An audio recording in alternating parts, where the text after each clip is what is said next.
Good morning. Today is Thursday, September 10th.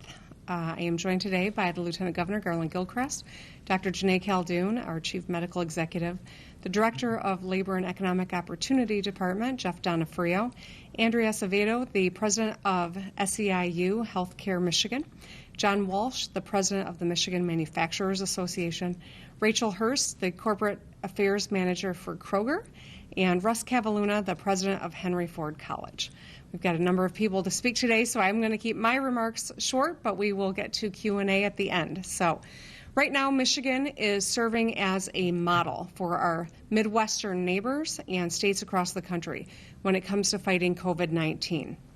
Even as we continue to ramp up testing, which we are doing at about 30,000 a day, which is quite a remarkable feat, our positivity has dropped. And here you can see our daily cases per million are lower than Midwestern states, all of our colleagues around us in the Midwest, and Texas is plotted on this as well. And you can see Michigan is leading. As you also can see here, our testing has risen rapidly. We are far above many other states, and the key to understanding this virus and keeping people safe is this ramping up of testing. And so we should be very proud we're doing over 30,000 per day now. So the aggressive action that we have taken over the last 6 months is working. But as always, we've got to remain vigilant. And that means continuing to wear our masks and practice safe physical distancing and doing everything in our power to protect ourselves, our families, our frontline workers, our most vulnerable populations, and our economy. Over the past 6 months, Michiganders across the state have put their lives on the line every single day to protect others from this deadly virus.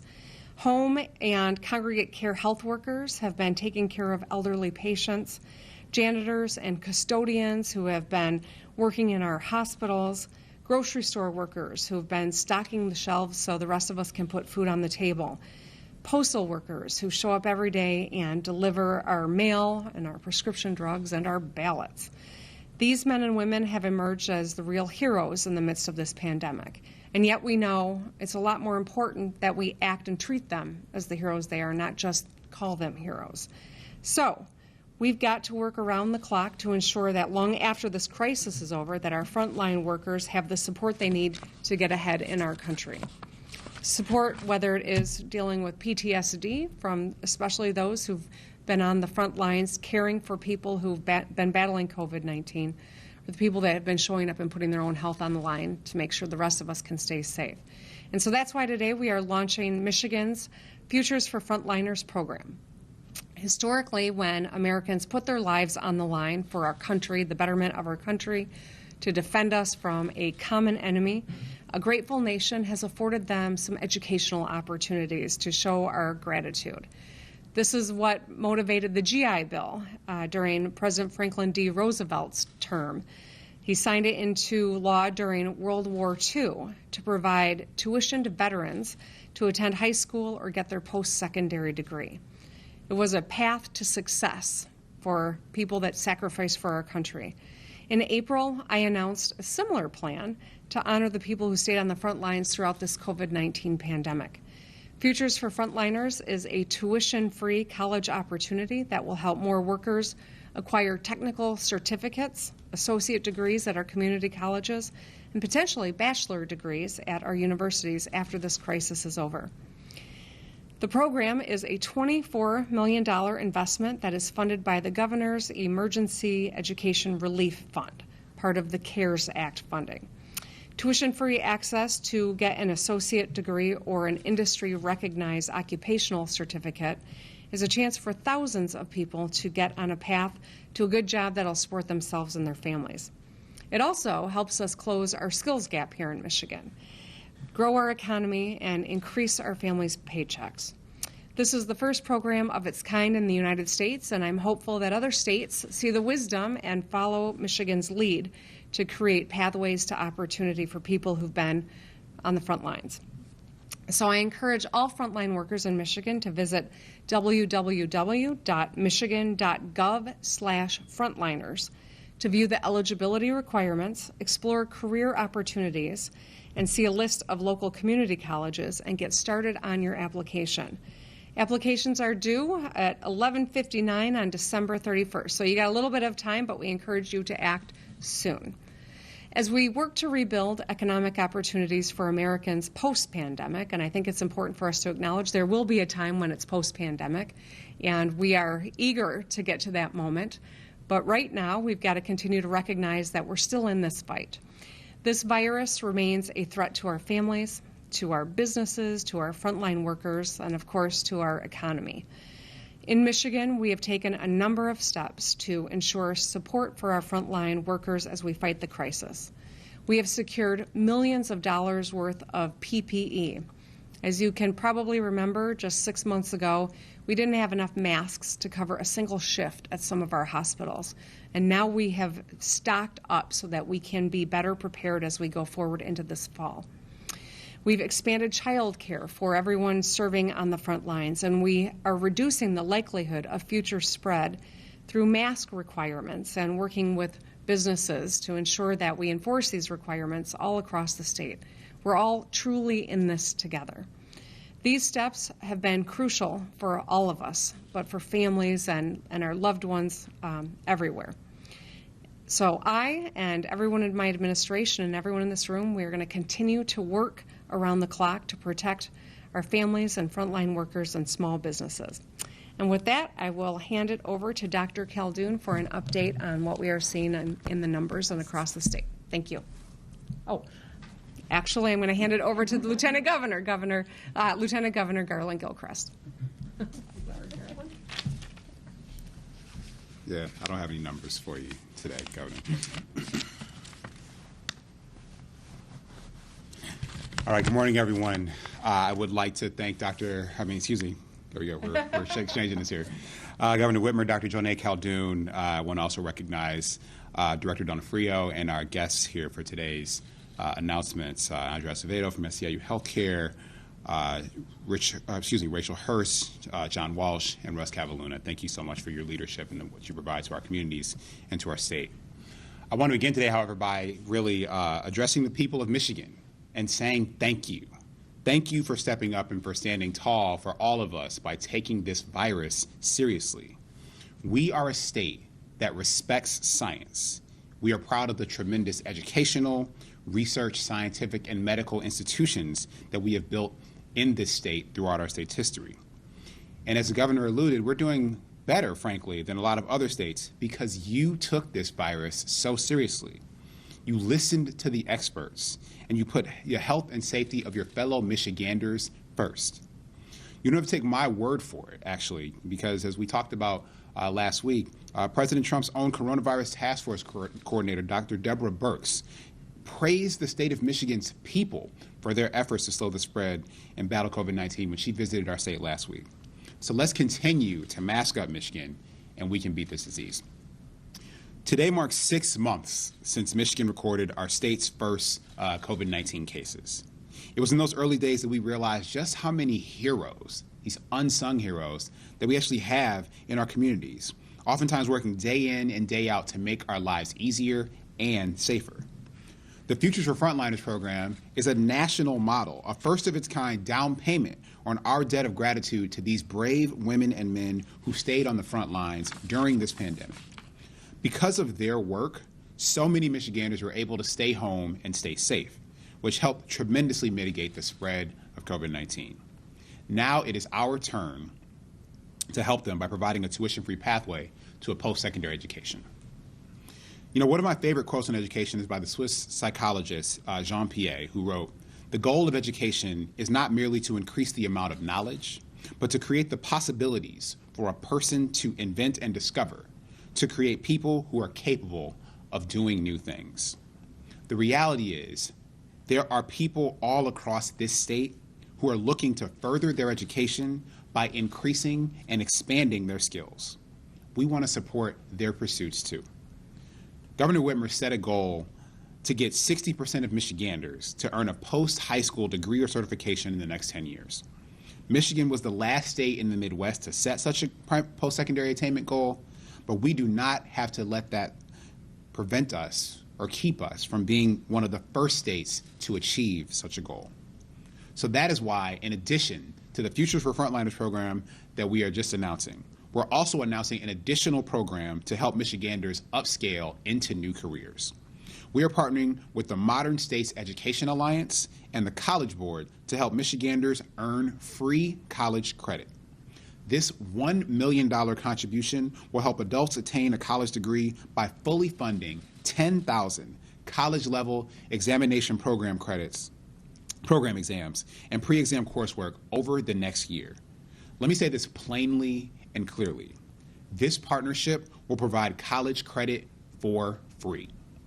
This program will save people time and money while helping them get another step closer to earning the degree or certification that paves the way for a wide range of durable and long-term employment, career, and entrepreneurial opportunities. To register for this Modern States courses, visit michigan.gov/skills to work. And to learn more about the college level examination program, visit the College Board's website at clep.collegeboard.org. We believe that everyone should have access to the skills and career training that they need to have a chance at a good paying job or to start their own business. Governor Whitmer and I recognize that the path forward is oftentimes through additional education and training opportunities. Education is the conduit for success. It is a critical pathway in a person's life that can transform simple interests into a lifelong career and familial prosperity. But more than that, education has the possibility to expose us to new thoughts, new ideas, and new possibilities. It's these experiences that Governor Whitmer and I want to develop and expand access to for every Michigander. I stand here before you as the Lieutenant Governor of our state because programs provided those sorts of educational and exposure experiences for me as a child and as a young adult. Because people created a pathway for me to attend college on scholarship. Just like we pave our roads with care and a vision toward enabling mobility and commerce, we must pave the pathways to potential, progress, and prosperity for all of the people of Michigan, regardless of their station in life. We are proud to progress toward this future through the Futures for Frontliners program and the college level examination program. So thank you, continue to mask up, and with that, I'd now like to introduce Dr. Janae Kelby.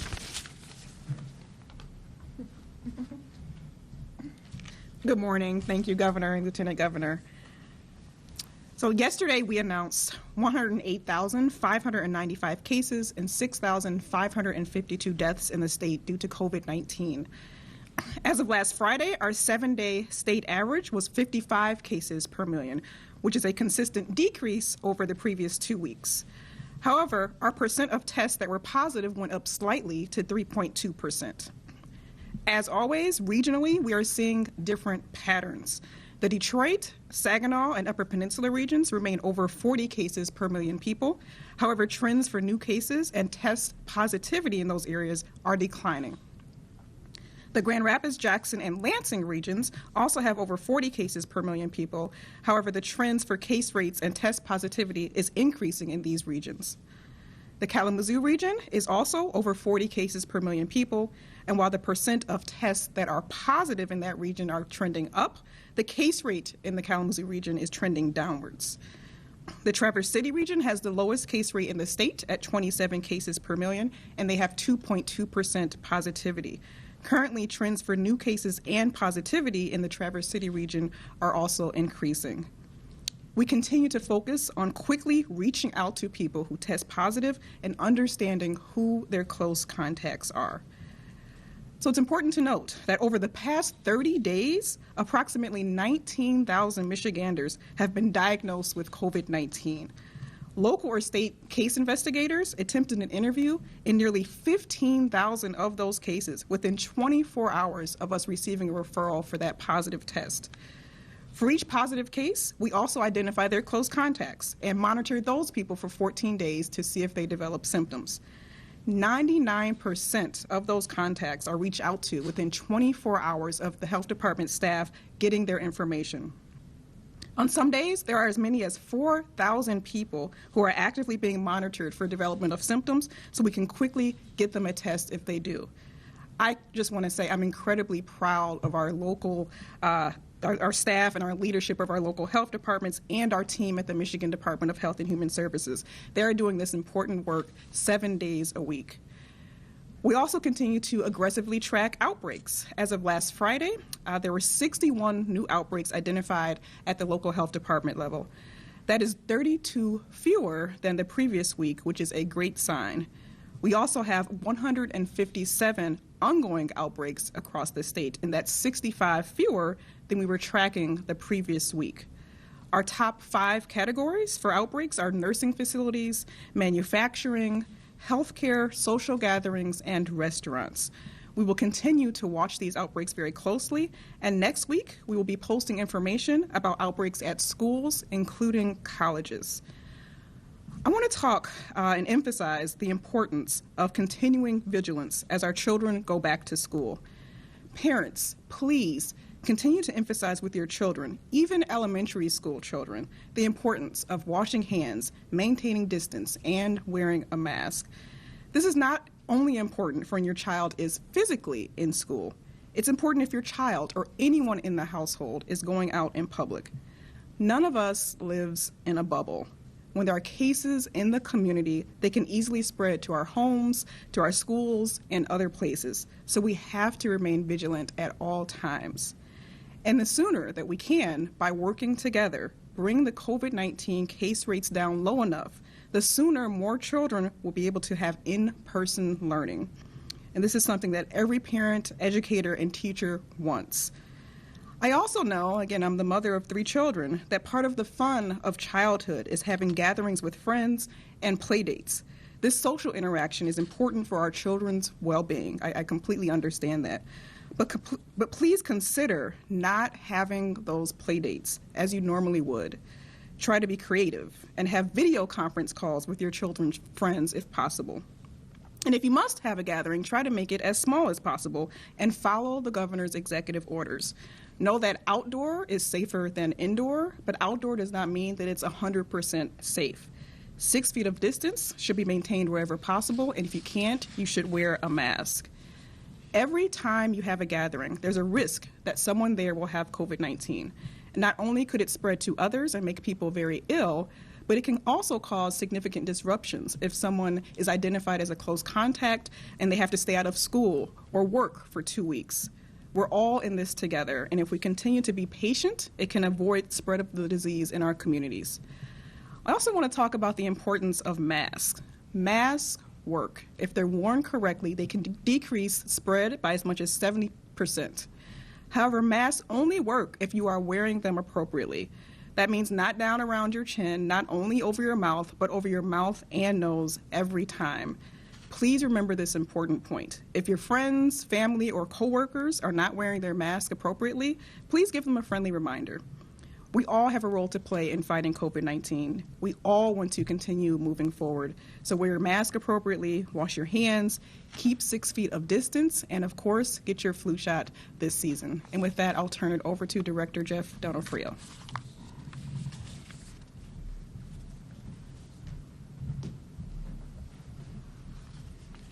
Thank you, Dr. Caldoun, and thank you, Governor Whitmer, Lieutenant Governor Gilchrist.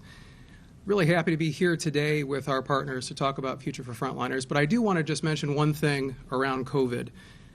In the Department of Labor and Economic Opportunity, we have, of course, MIOSHA, which is ensuring workplace safety for workers, for customers, and for communities. And I would again plug any employer out there who's looking to help understand what the rules are, understand best practices, can go to michigan.gov/COVID workplace safety. There's a host of resources and guides and a lot of different things you can download to help make sure that you keep your workplace safe. It's really important to our economy, to keeping our economy running, that we keep this COVID-19 pandemic flat and declining. I want to just acknowledge our partners in business, in labor, in education, and in the legislature.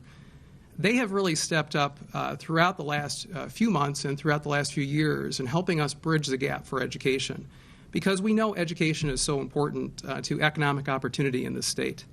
You know, over the last 6 months, we've also seen that individuals have stepped up to save lives and keep our communities operating, these frontliners. They've worked to keep hospitals running, keep water and electricity flowing. They've helped us put food on the table, and they've manufactured and delivered ventilators and masks to those on the front lines battling the pandemic. They are the heroes of our generation. 75 years ago, another set of heroes came back from the fronts of World War II, and the federal government provided them, through the GI Bill, an opportunity to increase their education and increase their prosperity. What was true then is even more true today. Individual and family prosperity, the opportunity to advance in a career, to live a good quality of life, continues to be highly linked to education. Those with higher education earn more money. They're less exposed to unemployment or recession. They're less exposed to changes in our economy. They're also more likely to have expanded health insurance and be healthier because of it, an important thing that we have seen during this pandemic.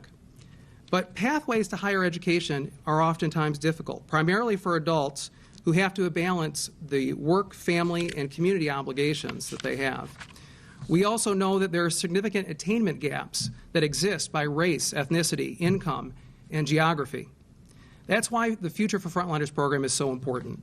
It's a program that provides a tuition-free path to completing college certificates and degrees in in-demand jobs.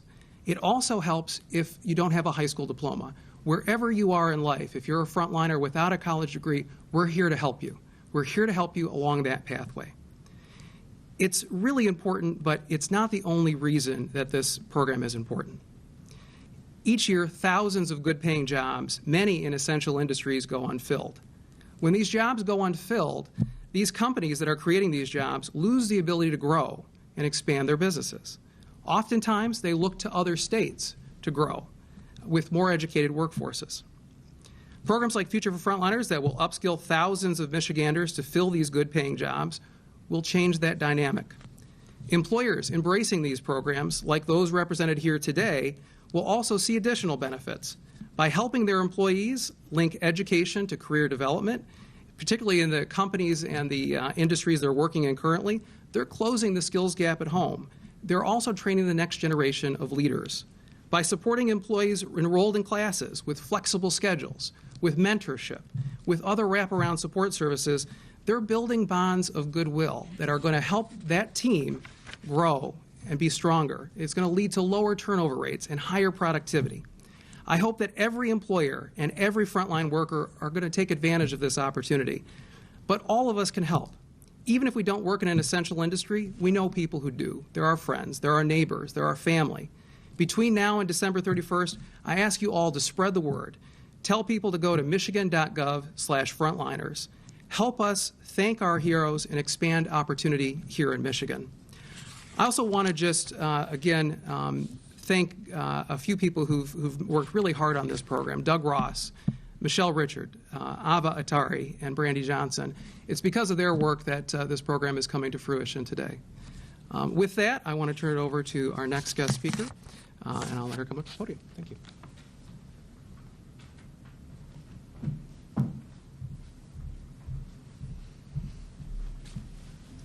Thank you. Hi, my name is Andrea Acevedo, and I'm the president of Seiu Healthcare Michigan.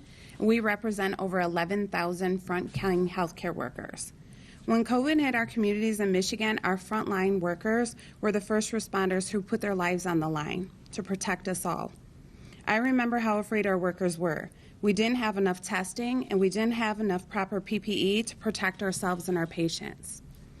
Meanwhile, our hospitals and nursing homes began to pile up with COVID-19 patients. As the federal government failed to take action to protect us and our patients, we looked to our state for answers. That's why I'm so thankful that Governor Whitmer took swift action to protect us by shutting down the state to prevent the rapid spread of the virus. It wasn't an easy decision, but is undoubtedly the right decision. Through her leadership, I know we saved thousands of lives. By emphasizing science, Michigan is now one of the leaders in the country in the response to COVID-19. We have achieved this success through expansive testing, greater supplies of PPE, increasing hospital capacity, and allowing science to catch up to gain a better understanding of the virus. Thank you again, Governor Whitmer, for your leadership in this crisis. Now I'd like to talk about Governor Whitmer's new program, Future for Frontliners.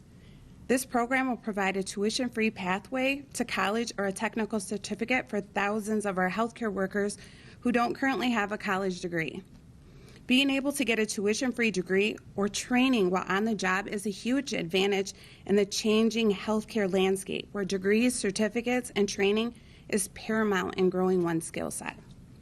With short staffing a challenge for our workers across many medical professions, this program helps create a pipeline of talent for growing healthcare workforce. Whether you're a hospital worker or a nursing home worker, you can take advantage of this opportunity in nearly every workplace. I'm so excited for our union workers who now have the opportunity to add new skills that'll help them advance in their careers. Finally, we thank Governor Whitmer for her commitment in supporting unions in every workplace. Whether you're a frontline worker comfortable in your career or a worker looking for new educational jobs or training, you deserve a living wage and benefits such as PTO, sick time, and affordable health care. Governor Whitmer continues to stand strong with unions and ensure that our workers are protected and safe in every workplace. Thank you.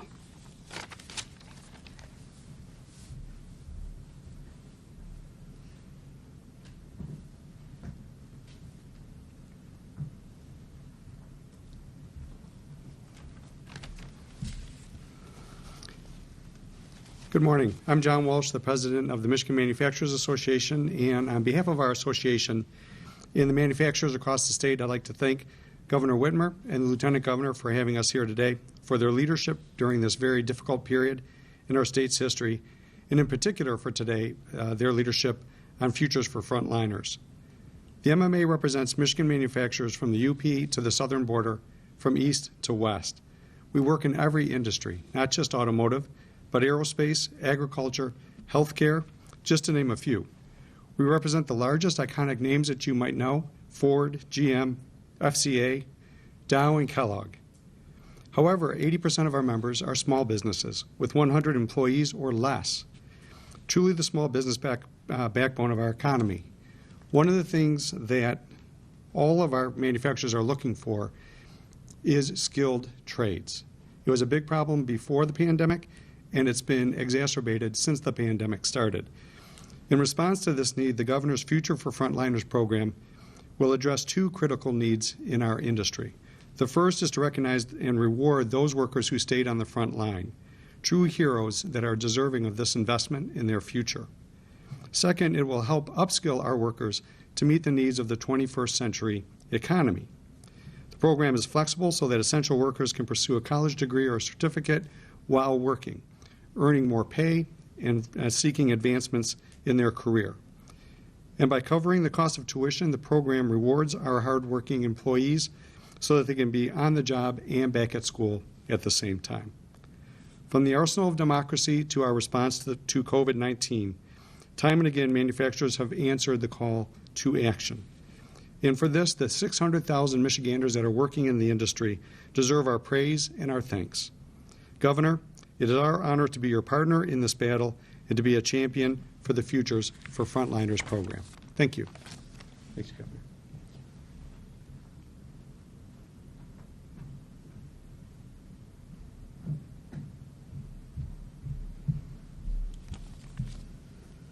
Good morning.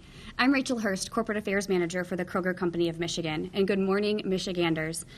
Thank you, Governor Whitmer and the entire administration, for allowing us to be part of this amazing announcement today. We are honored and we are truly humbled.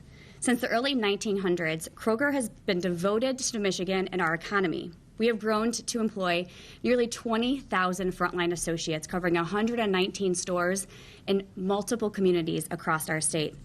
Our team's unwavering commitment during these unprecedented times makes me proud to work for an amazing company.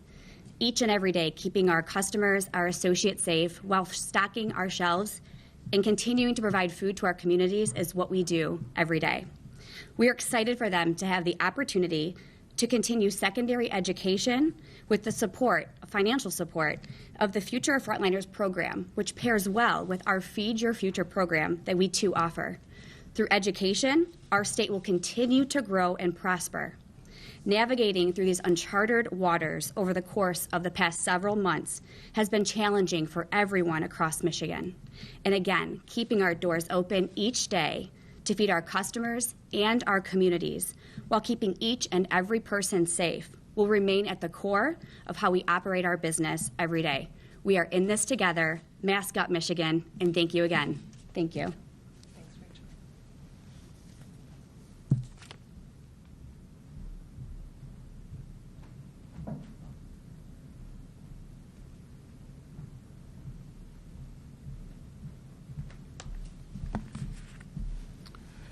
Good morning. My name is Russ Cavalluna. I'm the president of Henry Ford College. Madam Governor, Mr. Lieutenant Governor, excuse me. It's been a long time since I saw you on my campus, and we miss you there. It seems like a different world when we had you there. There hasn't been a lot of good news since then, but I'm so excited to be here this morning because there's great news this morning. Henry Ford College, and frankly me personally, are proud to support the Futures for Frontliners program that's being discussed here today, because it'll work together with public and private entities to help Michigan build its future both individually and as a collective society. We believe this is a unique, in fact, first in the nation, program that'll help people who have earned a chance to a college education. These are the people who served our Michigan citizens on front line during the pandemic. And now we are going to put their futures at the forefront. These students who will enroll at Henry Ford College and other institutions like ours are going to look for ways to enhance their career path. They will not have time to waste. In fact, several of them are enrolled now and will be in the future, and they're already working. They're taking care of their families. They're going to be doing that while they go to school. And so we are going to commit to make it worth their time. Our college, like many others, want to make sure that every single class they take is a step forward to a new career or an enhanced career. We will work hard to understand their goals and to achieve a path for them to accomplish those goals. We will assist them in financial needs, academic needs, social needs during their college experience. Now, we know that these Futures for Frontliners students will have personal goals and professional goals that they'll need to educate us about. We frankly know that not one size fits all for these students. They'll be from various backgrounds and various ages, but we know that a degree or a post-high school credential will make them and our society better. That's why we offer so many different academic programs, and all of them are tied to closing Michigan's skills gap. These programs are candidly a path to the middle class, and Michigan frontliners deserve that path. So we are committed to helping frontliners in any program, in any academic program in our college to help them in that path. And we'll support them all the way, from graduation and into their new careers. Futures for Frontliners is something Michigan needs, which is why we are supporting it. We look forward to working with the governor, the legislature, and our partners in industry to continue to craft programs that will move Michigan forward to help our workforce, our society, and our community. Thank you.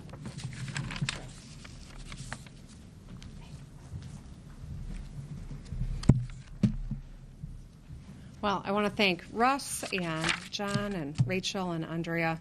Appreciate your making time to be here with all of us and your help in ensuring that these pathways really are a reality for opportunity for so many people in our state. I know that we are going to jump into a few questions with the press, and so I'm happy to do that. I think I just want to make a quick observation with recent developments that have happened in the last 24 hours.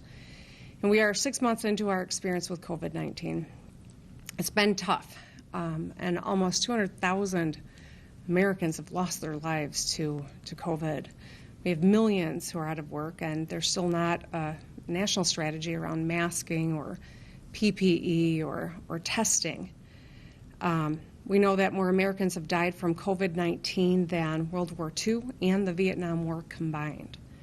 And yesterday, on the day that we hit 190,000, exceeded 190,000 people dead in the United States, we learned from some revelations from Bob Woodward that the president admitted in a tape this past February that he knew that COVID-19 passes through the air. He knew it was a lot more deadly than the flu, despite all of the representations that have been made in the last 6 months. He knew then, and he purposefully downplayed it. He even said, I wanted to always play it down.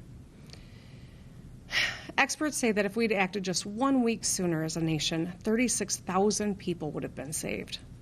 2 weeks sooner, 54,000. Lives that would have been spared in March and April. And we know in Michigan, 6,552 people have died. So I think this failure to act has cost so many lives. It has sent our economy into a tailspin. And I'll say it's just devastating to hear that when we've been working so hard to save lives. We will not be in a state of emergency forever. And I made a comment in an interview the other day that I thought we were in the earlier phases of COVID-19. And what I meant by that is we are learning an exponential amount about this virus every single day. And I anticipate we're going to be learning so much at such a quick clip now and in the coming months. But I believe that this is a matter of months, frankly. And no one's more eager to get out of a state of emergency than I.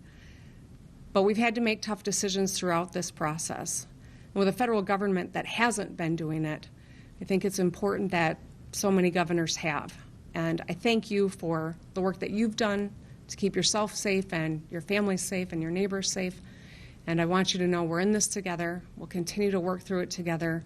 Michigan's shown great leadership, and we're going to get through this. I've got, while I'm as depressed about that news that came out of Washington, D.C. in the last 24 hours, I'm more determined than ever to make sure that we do get out of this and we get smarter and stronger every day that goes by. So with that, I'm happy to open it up for a few questions from the press.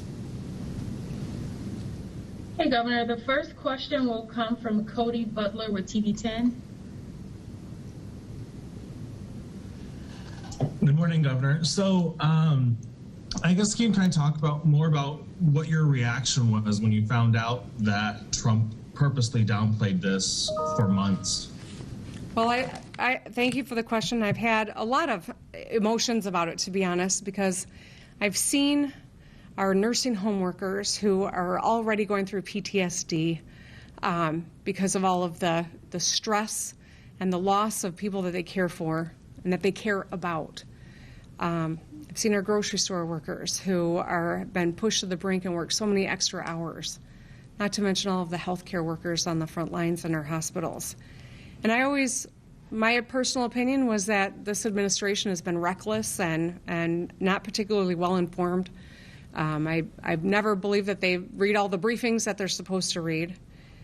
But it's a whole nother thing to be reckless or ignorant and to be deceptive and to have American lives lost because of it.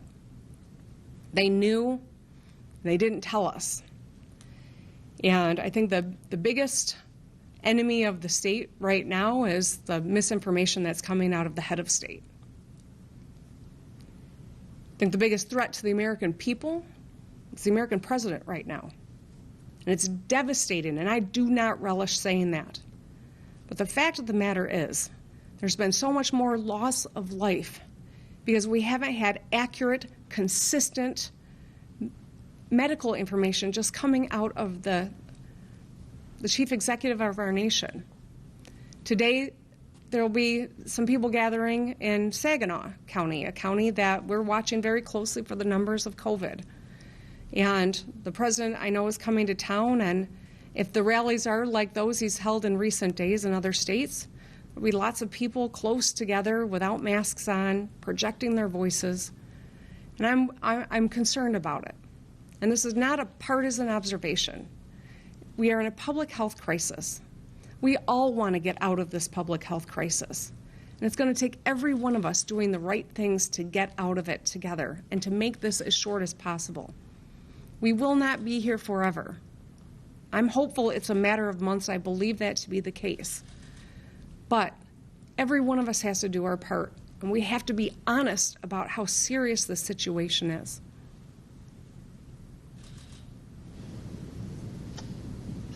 Okay, Governor, the next question will come from Kim Russell with TV7 in Detroit. Hi, Governor.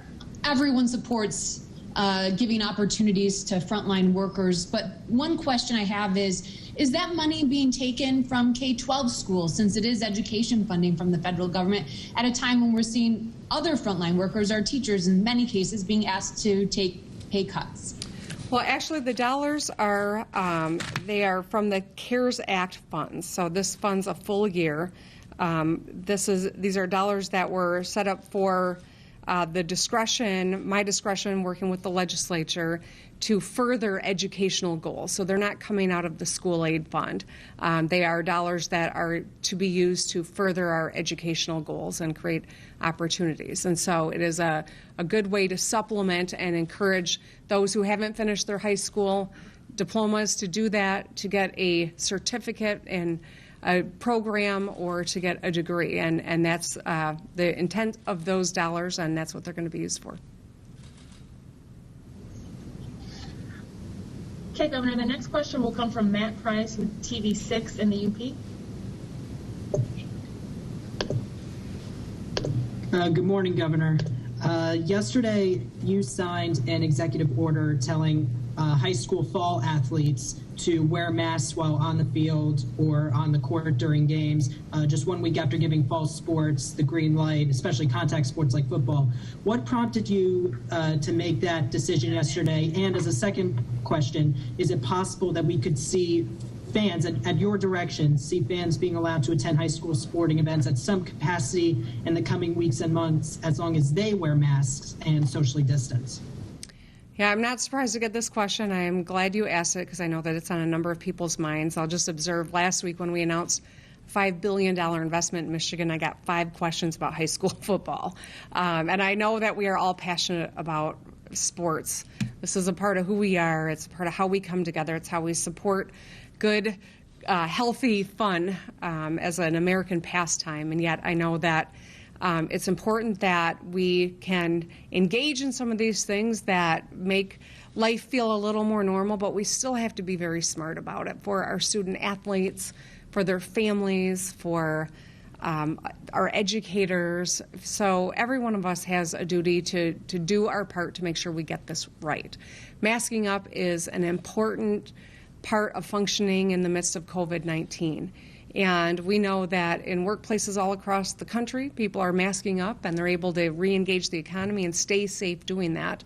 We can re-engage in some of these other ways, but we have to do it, we have to be smart about it. And so there are a number of different companies that are creating masks specifically designed to help athletes stay safe while they are running and blocking and playing football and other sports. And so we believe that this is one important way that we resume some football, but we got to do it with these protocols to keep people safe. And that's just really what it's all about. And same goes for anyone who is in the stands or taking part. We still recognize that the more people that come together, the more people who are projecting their voices, the more inherently risky the conduct is, and that's why we're trying to do this and step into it and do it right, and hopefully we'll be successful, but we're counting on everyone to do their part. Okay, we'll take a few more questions. So the next one will come from Lauren Gibbons with Live. Just a follow-up on that high school athletes question. Are you concerned at all about local compliance, especially, in local football fields or just like, I guess, are you concerned about compliance at all, or, the potential safety aspect of people exerting a lot of energy while wearing these masks? We are seeing that this is becoming ubiquitous, and it is happening. We know that there are women who are in labor for 20 hours wearing a mask, and that is some of the hardest work you can do. I know. But the fact of the matter is, I don't want to make light of the necessity of mask wearing. It's really important, and if we want to engage in football, we've got to be smart about it, and we've got to protect our student athletes and our fans and our families alike. And that's why, the ability to engage in these things is a part of our life that we can do if we continue to keep our numbers down and we continue to all do our part. And that's why, I'm just going to sound like a broken record here, but the fact of the matter is we all have to continue to take this very seriously. And if people drop their guard and we don't have compliance and numbers spike, we're going to have to take steps backward. And I know none of us wants to, me especially. So we're really imploring districts and leagues, coaches and families alike to ensure they do everything to keep the student athletes safe and encourage the behavior that'll do that. The next question will come from Zach Gorchow with Onward. Good morning, Governor. I'm wondering what your intentions are with the nursing home task force report that came out last week, or at least within the last several days. Are you planning to issue an executive order adopting those recommendations in whole or part? And how soon might we see a decision on that? So we're obviously familiarizing ourselves with the task force recommendations. We want to make sure that we are continually learning and getting smarter. I think that's the part of this virus, that we're learning more about the epidemiology of this virus. We're learning more about the transmission of this virus every single day. If you've studied the 1918 flu pandemic, you know that it was such a huge threat to children. That's not the case in this one. And so the smartest people in the world are learning an incredible amount every single day, and we are learning as well. And so I think that this is one part of making better informed determinations as we continue to move forward. Dr. J, anything you want to add? Okay, I'm going to let Dr. J step in. Oh, that's a great question, and there are many people from the Department of Health and Human Services who also participated on the task force. So right now we're looking at all of the recommendations. We're looking at how we can strengthen our current policies, improve them even more, things like visitation, technical assistance, providing PPE and guidance. So we're looking at all of those recommendations, and we'll be providing more guidance and direction in the upcoming weeks. Okay, and the last question will come from Rob Maloney with TV4. Good morning, Governor. The World Health Organization website says that children should not wear a mask when playing sports or doing physical activities such as running, jumping, or playing on a playground so that it doesn't compromise their breathing. U.S. Volleyball's return to play guidelines recommend all attendees be required to wear face masks except for athletes on the court playing. The Cleveland Clinic says that running with a mask means that you should be looking out for chest pains, dizziness, lightheadedness, difficulty, or labored breathing. So knowing all of that, specifically what science or data are you using in requiring mask wearing for sports like football, volleyball, soccer in Michigan? Rod, I'm going to ask Dr. J to address your question. Thank you. So it's a great question. Let me also say I'm a former college athlete. My 3 children are also athletes, so this is not something that we take lightly. I can say, of course, I've looked at the WHO website. We understand that wearing a mask makes it less comfortable to participate in a sport. We also understand there's some data, I would not say that it's proven, but there's some data that shows that the parameters, if you will, trying to keep my language simple, but things like respiratory rate could potentially increase if you're wearing a mask while exercising. But we do not have any proof that someone cannot exercise. And if they can't, quite frankly, then maybe they won't be able to participate, unfortunately, at this time. But for contact sports, it is recommended, given where we are with COVID-19 cases across the state, it is recommended to wear a mask. And if someone is unable to, then they may not be able to participate at this time. Thank you, Governor. Thank you, everybody. All right. Thank you.